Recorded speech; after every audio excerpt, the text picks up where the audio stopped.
नमस्ते दोस्तों, मैं आपका दिल से स्वागत करती हूँ। दोस्तों, मेरे साथ जिंदगी ने बहुत बुरा किया था, इसीलिए अब मेरी माँ चाहती थी कि जल्दी जल्दी मेरी शादी हो जाए। उसने मेरे पिता से कहा कि कोई अच्छा सा रिश्ता तलाश करके लाए। मेरे पिता मेरी माँ को कहते रहे कि मैंने रिश्ता तलाश कर लिया है, लड़का बहुत अच्छा है। लेकिन जब भी मेरी माँ कहती थी कि लड़के की तस्वीर दिखा दो, घर वालों से मिलवा दो, तो वह कहता था कि तुम्हें मुझ पर विश्वास नहीं है। बस कहता था, बस मुझ पर भरोसा करो, लड़का बहुत अच्छा है, सब कुछ बिल्कुल ठीक है। मेरी माँ ने भी बात मान ली, क्योंकि उसकी बात न मानती तो और किसकी बात मानती। हम दोनों का उस आदमी के अलावा कोई नहीं था। लेकिन जब उसी दिन शादी के लिए सब तैयारियां करके बैठ गए, मैं दुल्हन बन गई। मेरी माँ ने मेरा थोड़ा बहुत सामान बना दिया, सब रिश्तेदारों को बुला लिया। तो उस दिन तो लड़के को सबने देखना ही था, पर उसने सर पर ऐसा सेहरा बांध रखा था कि उसकी शक्ल ही नजर नहीं आ रही थी। और जब शादी हो गई तो यह देखकर सब हैरान रह गए कि वह लड़का नहीं, बल्कि वह तो मेरा अपना सगा भाई था। दोस्तों, आगे की कहानी सुनने से पहले आपसे हमारी हाथ जोड़कर विनती है कि आप लोग कहानी को सुनकर हमारे चैनल को सब्सक्राइब करना भूल जाते हैं। कृपया सबसे पहले हमारे चैनल को सब्सक्राइब कर लें। दोस्तों, मेरी उम्र 17 साल थी और मैं अपनी माँ के साथ रहती थी। हम लोग बहुत गरीब थे, हमारा छोटा सा घर था। मेरी माँ मुझसे बेहद ज्यादा प्यार करती थी। लोगों के घरों में काम करती थी, लेकिन मुझे साथ काम करने के लिए नहीं ले जाती थी। वह कहती थी कि तेरी माँ मेहनत कर रही है, तुझे करने की जरूरत नहीं है। मेरा पापा ज्यादा मेहनत नहीं करते थे, कभी काम कर लेते थे, कभी नहीं। उनका काम ठेकेदारी का था और वह बसों के अड्डे पर ठेकेदारी करते थे। उन्हें वहाँ से अच्छे पैसे मिलते अगर वह रोज यह काम करते, लेकिन एक दिन पैसे लेकर 3 दिन उन्हीं पैसों पर चलाते थे। फिर जब पैसे खत्म हो जाते थे तो दोबारा जाकर पैसे कमाते थे। लोग भी उन पर भरोसा नहीं करते थे और कहते थे कि तुम रोज नहीं आते, इसलिए उन्हें कहीं से भी काम नहीं मिलता था। लेकिन उन्हें कोई परवाह नहीं थी, क्योंकि उनके घर में सब कुछ हो रहा था। मेरे साथ बहुत बुरा हुआ। मुझे नहीं पता था कि मेरे साथ इतना बुरा हो सकता है। मैंने अपनी एक सहेली की शादी में चली गई और वहां जाकर मैंने डांस करना शुरू कर दिया, जैसे शादी में लड़कियां नाचती और गाती हैं। हमारे घर में वैसे भी कोई मनोरंजन नहीं था, कोई खुशी नहीं थी, न टीवी था, न मोबाइल, कुछ भी नहीं था। ऐसे में जब मनोरंजन का मौका मिलता है तो लोग थोड़े पागल हो जाते हैं। तो मैं भी हो गई और मैंने वहां डांस करना शुरू कर दिया। लेकिन शादी में आए हुए एक लड़के ने मेरी वीडियो बना ली और कुछ दिनों बाद मैंने देखा कि उसने मेरी वीडियो वायरल कर दी थी और उस पर निहायत ही अजीब किस्म की बातें लिख दी थी। और यह वीडियो एक जगह नहीं, कई जगहों पर वायरल हो गई थी। मैं उस वीडियो में ठुमक ठुमक के नाच रही थी। पहले तो हमें पता ही नहीं चला कि वीडियो वायरल हो गई, क्योंकि हमारे पास कोई मोबाइल वगैरह नहीं था। लेकिन फिर कुछ रिश्तेदारों के पास मोबाइल थे, जिन्होंने जब यह सब देखा तो वे हमारे घर आ गए। हमारे कोई भी रिश्तेदार अच्छे नहीं थे। जब वे घर आए तो मेरे पिता को पता था कि कोई न कोई परेशानी है, तभी ये लोग घर आए हैं। उन्होंने आकर कहा कि बेटी को बदनाम कर दिया, अब आपकी बेटी का रिश्ता भी कोई नहीं लेगा, सब कुछ खत्म हो गया और आप लोग आराम से बैठे हैं। मेरे माँ बाप परेशान हो गए कि ऐसी क्या बात हो गई है। उन्होंने अपने फोन से हमें वीडियो दिखाई तो हमारे होश उड़ गए। हमें पता ही नहीं था कि यह सब हो चुका है। मेरे पिता ने सबके सामने मेरे चेहरे पर थप्पड़ मारा और कहा कि यह क्या किया है तूने। मेरी माँ भी गुस्से में आ गई और मैंने रोना शुरू कर दिया। लेकिन फिर मैंने उन्हें बताया कि मैंने क्या किया है। मैं तो शादी में गई थी और आप लोगों से पूछ कर गई थी।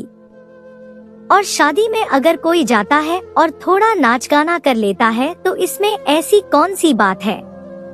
मेरी माँ बाप खुद शादियों में जाकर इसी तरह नाचते थे, खुशी मनाते थे। मैंने भी किया तो क्या हो गया। गलती मेरी नहीं थी, गलती उस आदमी की थी जिसने मेरी वीडियो वायरल की थी। लेकिन औरत कुछ भी करे, बिल उसी पर फटता है। मेरे पापा ने कहा, तुझे क्या जरूरत थी डांस करने की? तू आराम से नहीं बैठ सकती थी? तुझे नहीं पता आजकल हर इंसान के हाथ में फोन और दिमाग में न जाने क्या भरा हुआ है। इस तरह की हरकतें तो होती हैं। और फिर तेरी ही वीडियो वायरल क्यों हुई? बाकी लड़कियां भी तो वहाँ थी, उन्होंने क्यों नहीं डांस किया? वे कहते हैं कि पहले ही नर्क में रह रही हो तो नर्क बुरा नहीं लगता। मेरे लिए तो मेरा घर ही नर्क था और क्या बुरा लगना था। मुझे क्या कह सकते थे? वे कहते थे कि अब से तेरा आना जाना बंद कर देंगे। बंद मेरा आना जाना? पहले मैं कहाँ जाती थी? इन लोगों ने तो मुझे पढ़ाई भी नहीं करवाई और न ही मेरे लिए कोई व्यवस्था की थी, जो अब कह रहे हैं कि हम नहीं करेंगे। लेकिन बात वही है कि जब लड़की के साथ कुछ बुरा हो जाए या आप उसे खिला पिला न सकें या उसे पढ़ा भी न सकें तो फिर कहते हैं कि उसकी शादी कर दो। रात को मेरी माँ ने मेरे पिता से बात की, मैं उनकी आवाजें सुन रही थी। छोटा सा घर था।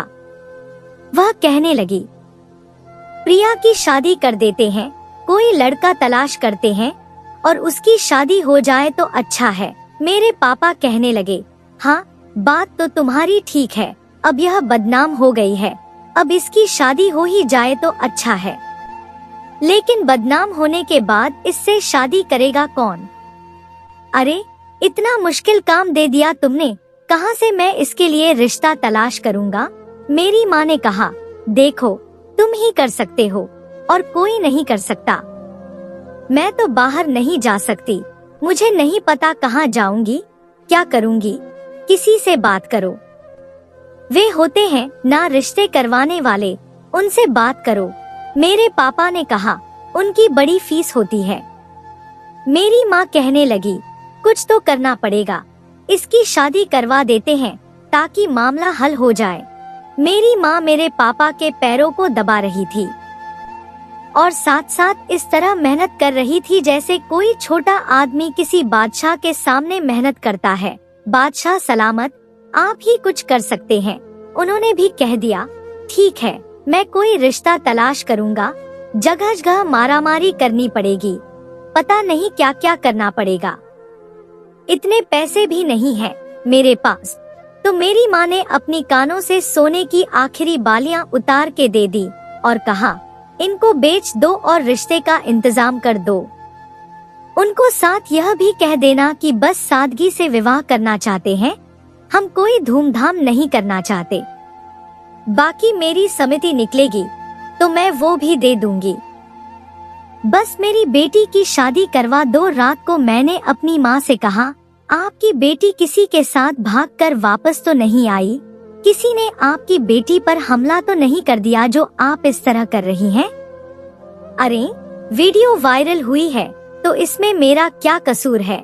मेरी माँ ने कहा, तुझे क्या पता, औरत का ही कसूर होता है। अरे औरत का तब भी कसूर होता है जब उसका कोई कसूर नहीं होता। और तेरी शादी हमें कभी न कभी तो करनी ही थी, बस यही सोचकर तेरी शादी कर रहे हैं। तुझे क्या परेशानी है? क्या तुम किसी को पसंद करती हो? मैंने कहा, मुझे किसी को पसंद करने की इजाजत कहाँ है?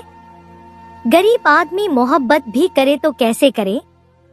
मुझे कोई पसंद नहीं है, लेकिन जो आप जल्दी जल्दी में मेरी शादी करवा रही हैं, कोई अजीब आदमी ही मेरे माथे लग जाएगा जैसे आपके माथे लगा। मेरी माँ ने कहा, तुझे शर्म नहीं आती अपने पिता को ऐसे कहते हुए? मैं कुछ बोलना चाहती थी लेकिन चुप हो गई। मेरी माँ ने कहा, अब वह बात मत करना जो तू हमेशा करती है, नहीं तो तेरी ज़बान खींच लूंगी। इंसानों की तरह शादी करने की तैयारी कर। तेरे बाप के जिम्मे है, वह कोई अच्छा सा रिश्ता तलाश करके लाएगा। मैंने कहा, मेरे बाप को जानता ही कौन है जो वह अच्छा रिश्ता लेकर आएगा? जो जानता है उसे तो कर्ज और नशे की आदत के लिए ही जाना जाता है। ऐसे लोगों के जानने वाले भी एक जैसे ही होते हैं। अब मेरी माँ को गुस्सा आ गया और उसने मुझसे कहा, अगर तुम्हें अपने भविष्य की, अपनी आने वाली जिंदगी की इतनी फिक्र थी तो किसी शादी में जाकर नाचने की क्या जरूरत थी? पैसे ले रही थी क्या? मुझे अपनी माँ पर गुस्सा नहीं आया। वह एक गरीब औरत थी जो जिंदगी भर की कठिनाइयों से जूझी थी। उसने अपनी जिंदगी में बहुत बड़े बड़े दुख उठाए थे, इतने कि किसी ने भी न देखे हों। फिर वह लोगों के घरों में काम करती थी, उनकी बातें सुनती थी, परेशान रहती थी और फिर रिश्तेदार घर आकर ऐसी बातें करने लगे कि तुम्हारी बेटी की वीडियो वायरल हो गई है। उन्होंने तो ऐसे बात की जैसे पता नहीं कौन सी वीडियो वायरल हो गई है। ज़माना किस तरफ जा रहा है यह तो हम सब लोग ही जानते हैं। बस मैंने सोच लिया कि ठीक है, मेरी शादी करवा देते हैं तो करवा दे। गरीबों की बेटियों की शादी ऐसा ही मामला होता है कि एक नर्क से निकलकर जिस घर जाती है वहाँ भी कुछ नहीं होता, उल्टा वहाँ जाकर उन्हें गैरों के काम भी करने पड़ते हैं और बातें भी सुननी पड़ती हैं। पर चलो, इस घर से तो निकल जाती।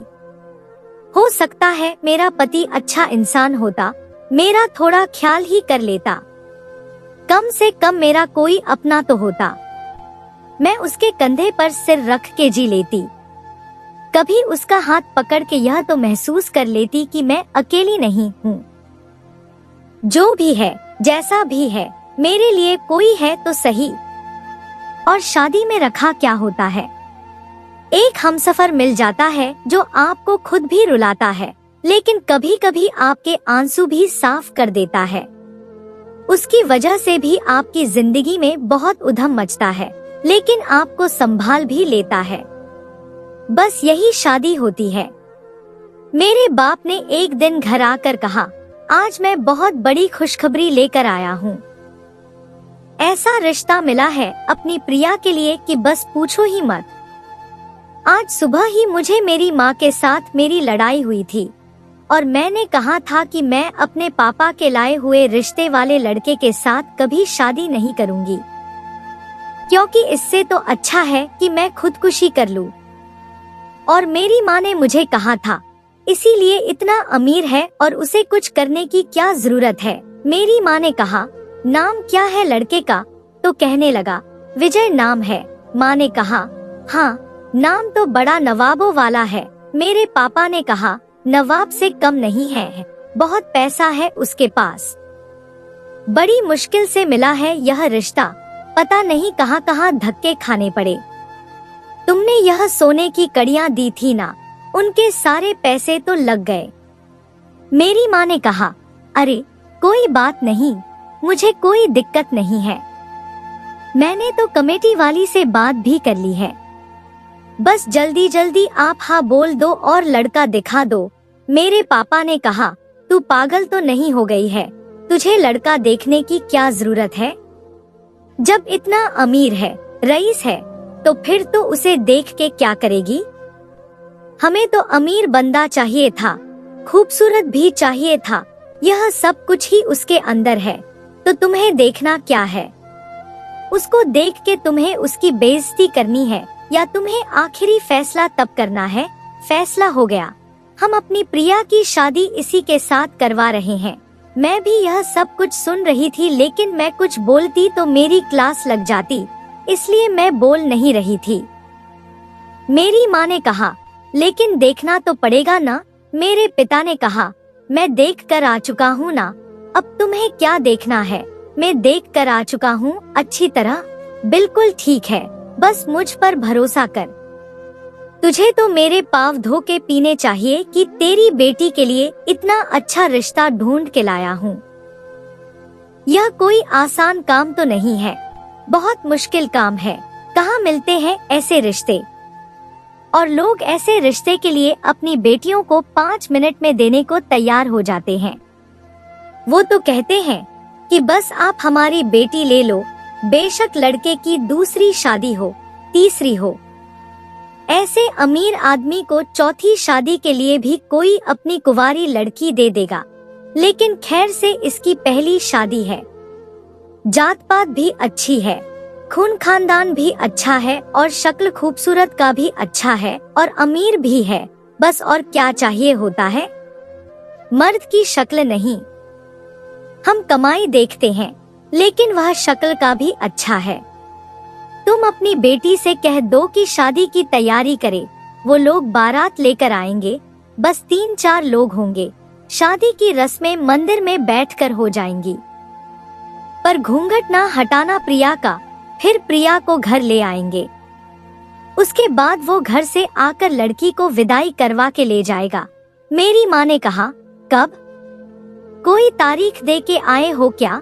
तो मेरे पापा कहने लगे, हाँ, रविवार के दिन की तारीख दे के आया हूँ। मेरे पिता ने पता नहीं कहाँ से लड़का निकाला था, क्या परेशानी था, क्या चक्कर था, नहीं पता, लेकिन उसने हमें लड़के की तस्वीर तक नहीं दिखाई, न ही लड़के से मिलवाया, न उसका घर दिखाया। और रविवार में तो सिर्फ 4 दिन रह गए थे, बस कहने लगा कि शादी है, और सारी तैयारियां करने लगा। मेरी माँ ने कमेटी भी निकलवा के उसके हाथ पे रख दी, और वह सारी तैयारियों में व्यस्त हो गया, और उसने सब कुछ कर भी लिया। रविवार वाले दिन हमें सुबह सुबह कहकर गया कि लड़की को दुल्हन बना के तैयार कर दो, और फिर थोड़ी देर बाद कहने लगा कि दूल्हा और सब आ गए हैं। मंदिर हमारे घर से दूर नहीं थी। मेरी माँ ने मुझे बड़ी कसम दी। मैं बस सिर झुका के गई और अग्नि के साथ फेरे ले लिए, और गले में मंगलसूत्र पहन लिया, सिंदूर भी लगा दिया गया। अब मैं क्या बोलती, क्योंकि इससे पहले ही मैंने बहुत कोशिश कर चुकी थी, पर उसका कोई फायदा नहीं हुआ था। उल्टा मेरी माँ ने मेरे मुंह पर जोरदार थप्पड़ मार दिया था। गरीब लोग हैं ना, अपनी बेटियों को बातों से भी मारते हैं और हाथों से भी, और हमें भी आदत होती है। 1-2 थप्पड़ तो हम ऐसे ही खा लेते हैं। उसने भी वैसे ही मुझे मारा था। मेरी माँ ने मेरे पिता से कहा था कि जब उन लोगों को घर आना हो तो मुझे पहले ही बता दे, मुझे खातिरदारी करनी है। मेरे पापा ने कहा था, छोड़ खातिरदारी को, और मेरी माँ के तो दिल में छोटे छोटे अरमान थे। वह फूलों की पत्तियां लेकर आई थी, कहती थी, मैं अपने दामाद का स्वागत करूंगी।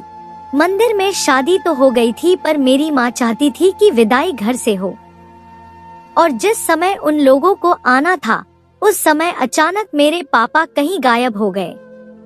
मेरी जाने की तैयारी हो चुकी थी। मेरे लिए एक बैग बनाया गया था जिसमें अच्छे अच्छे कपड़े और मेरी जरूरत का कुछ सामान था। कुछ ऐसी चीजें थी जो मेरी अपनी थी और मैं इस घर से साथ ले जाना चाहती थी। वह बैग पहले से ही बाहर तैयार पड़ा था। मैं दुल्हन बनी बैठी थी।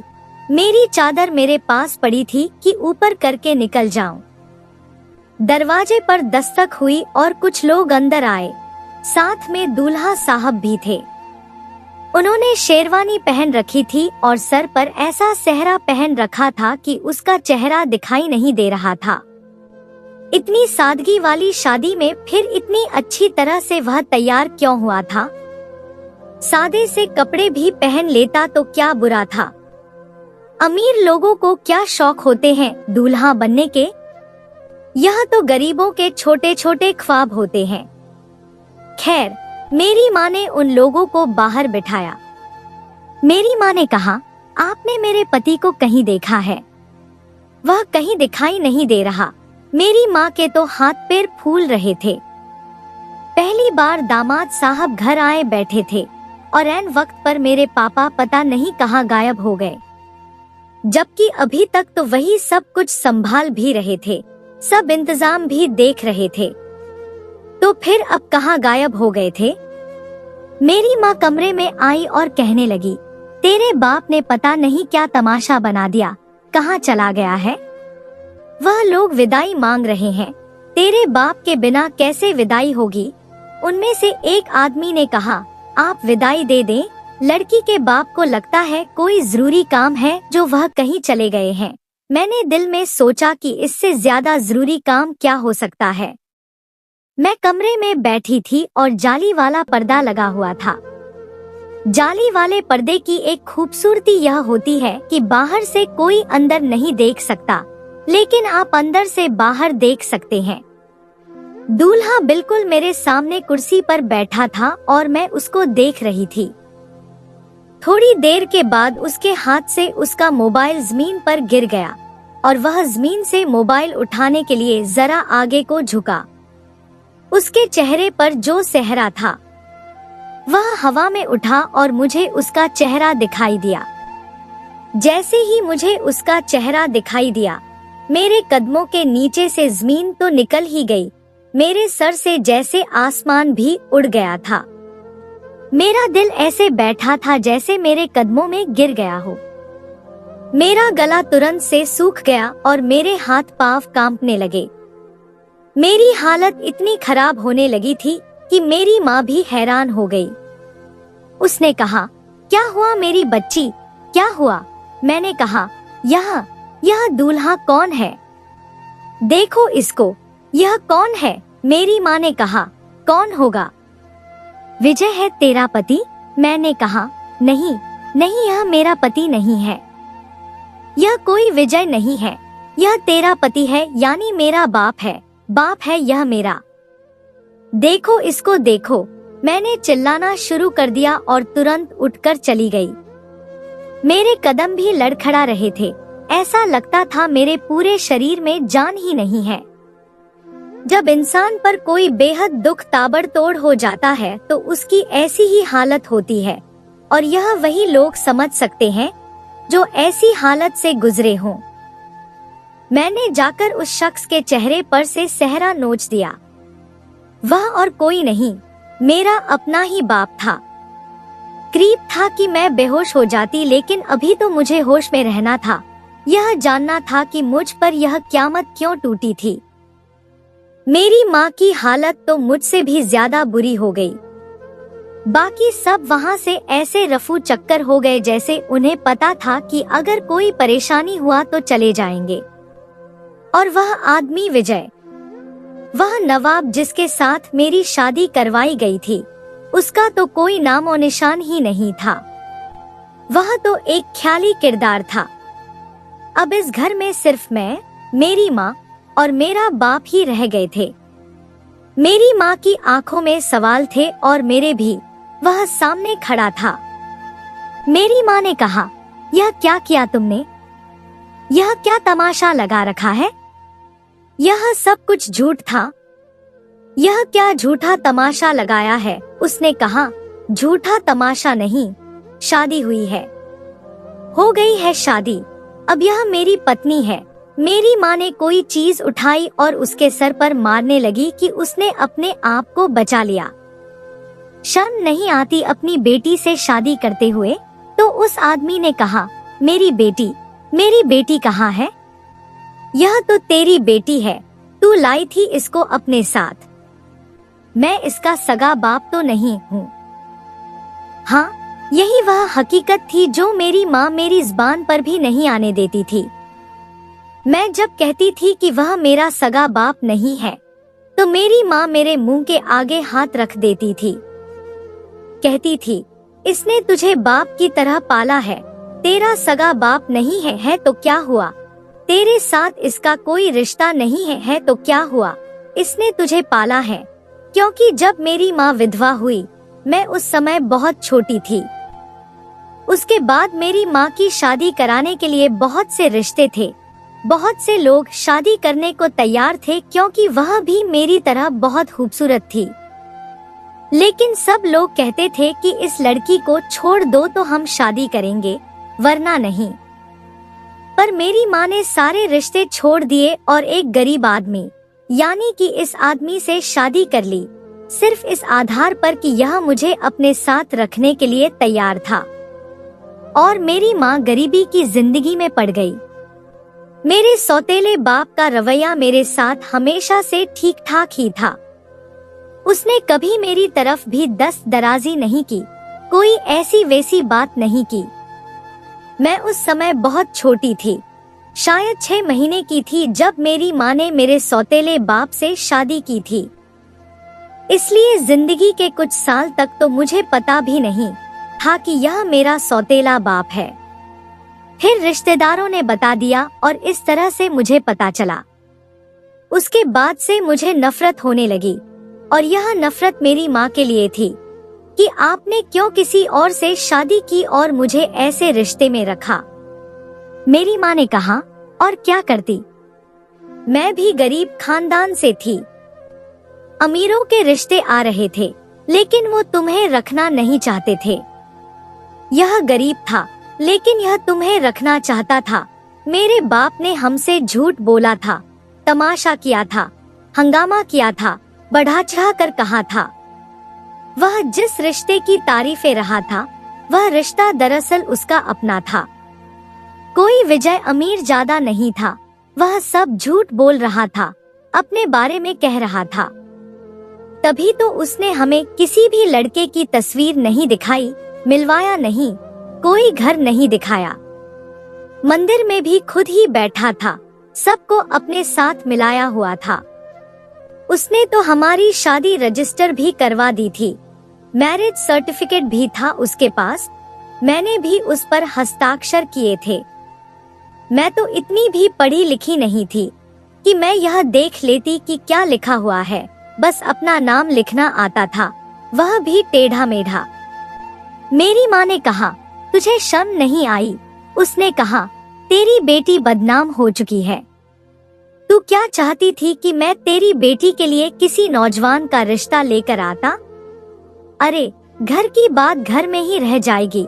मेरी माँ सर पकड़ के बैठ गई, मेरा हाथ पकड़ा और तुरंत मुझे इलाके के बड़े पुजारी जी के पास ले गई और उनको जाकर हर एक बात सब कुछ बता दिया। वह भी हैरान रह गए। उन्होंने कहा, हमारे मोहल्ले में यह क्या हो रहा है? अगर यह बात मीडिया वालों तक पहुंच गई तो पता है क्या होगा। सबसे पहले वो ऊपर लिखेंगे, बाप ने बेटी से शादी कर ली, और इसके बाद हमारा पूरा मोहल्ला बदनाम हो जाएगा।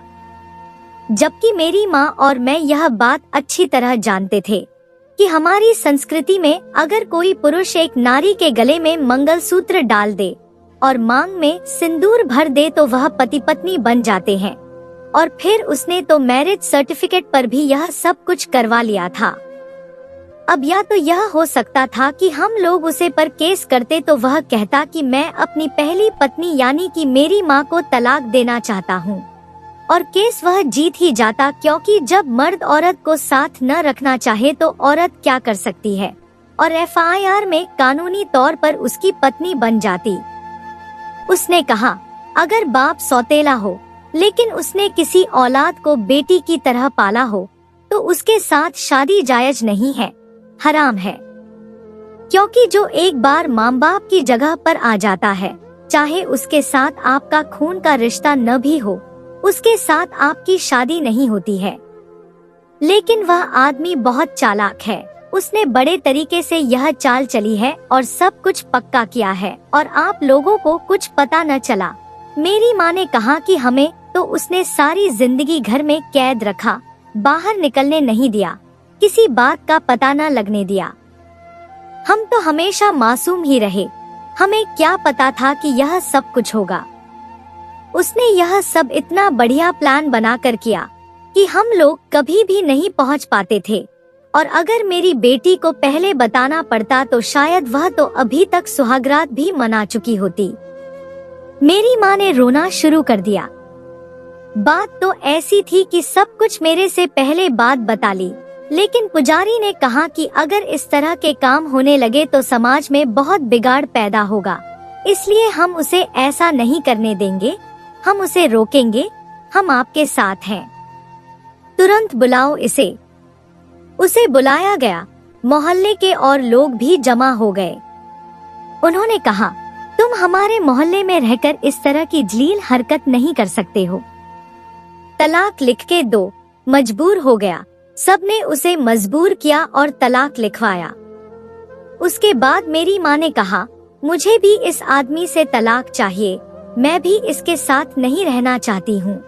लेकिन वह मेरी माँ को तलाक देने पर राजी नहीं था। मेरी माँ ने इस पर केस कर दिया और मेरी माँ भी यह केस जीत गई। वह कहते हैं ना कि जब औरत के साथ कोई मामला होता है तो वह हर हाल में अपना सुहाग बचाना चाहती है। पर मेरी माँ ने मेरा साथ दिया क्योंकि यह कोई मजाक नहीं था। उस आदमी ने मुझ पर नजर रखी हुई थी। पता नहीं वह मुझे किन नजरों से देखता था।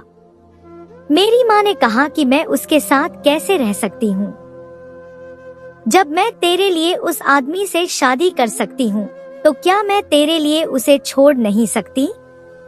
कुछ दिन तक मैं और मेरी माँ औरतों के एक सेंटर में ही रह रहे थे क्योंकि वहीं पर हम लोग रह सकते थे। 6-7 महीने हमारी जिंदगी के बहुत बुरे थे। मैं बहुत ज्यादा सदमे में थी। मेरे साथ बहुत बुरा हुआ था। फिर उसके बाद गिरते पड़ते संभालते हम लोगों ने अपनी जिंदगी को इसी तरह एक डगर पर डाल ही लिया। अब हम दोनों माँ बेटी ही मेहनत मजदूरी करते हैं, हक की कमाते हैं और एक दूसरे के साथ रहते हैं। किसी का लेकर नहीं खाते और किसी पर भरोसा भी नहीं करते। यह बात मोहल्ले से बाहर नहीं निकली थी।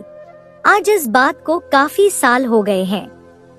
मैं अपनी कहानी इसीलिए आप सबके सामने रख रही हूँ ताकि आप लोगों को पता हो। और जो औरतें किसी बेटी की माँ होती हैं और फिर किसी गैर मर्द से शादी कर लेती हैं और अपनी बेटी को उसके साथ रखती हैं, वे इस कहानी को पढ़कर इससे सबक हासिल करें कि कोई भी मर्द भरोसे के काबिल नहीं होता और औरत के सगे रिश्तों के अलावा वह सबके लिए सिर्फ एक मौका होता है। जैसे ही उसे मौका मिलता है वह उस पर झपटता है। इसका मतलब कि पहले से ही उसकी मुझ पर नजर थी और मुझे पता ही नहीं था। मुझे यह आदमी तब से बुरा लगने लगा था जब मुझे यह पता चला कि यह मेरा सगा बाप नहीं है, क्योंकि मेरी माँ के साथ भी उसके ताल्लुकात कौन से अच्छे थे। वह उन पर हाथ उठाता था, गुस्सा करता था, बातें करता था। अब वह कहाँ है, कहाँ गया, हमें नहीं पता। लेकिन मुझे पता है कि जहाँ भी होगा जलील ही हो रहा होगा, क्योंकि हमने उसे बहुत ज्यादा बद्दुआएं दी थी। और फिर उसकी जिंदगी से उसकी पत्नी भी चली गई जो अभी तक उसका साथ दे रही थी, यानी मेरी माँ। मेरी माँ ने भी अच्छा फैसला किया। अगर उसके बाद भी मेरी माँ उसके साथ रहने का इरादा करती तो मैं अपनी माँ को छोड़ के ही कहीं भाग जाती। लेकिन मेरी माँ इन सारी चीजों को समझती थी। आखिरकार एक औरत पर उसकी अंदर की माँ ही गालिब आ जाती है, पत्नी नहीं।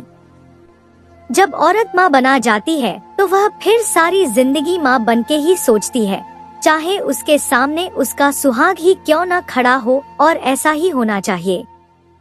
मेरी कहानी को एक औरत की कहानी समझकर सुनिएगा तो आपको समझ आ जाएगी कि इस दुनिया में क्या कुछ हो रहा है। तो दोस्तों, यह थी हमारी आज की कहानी।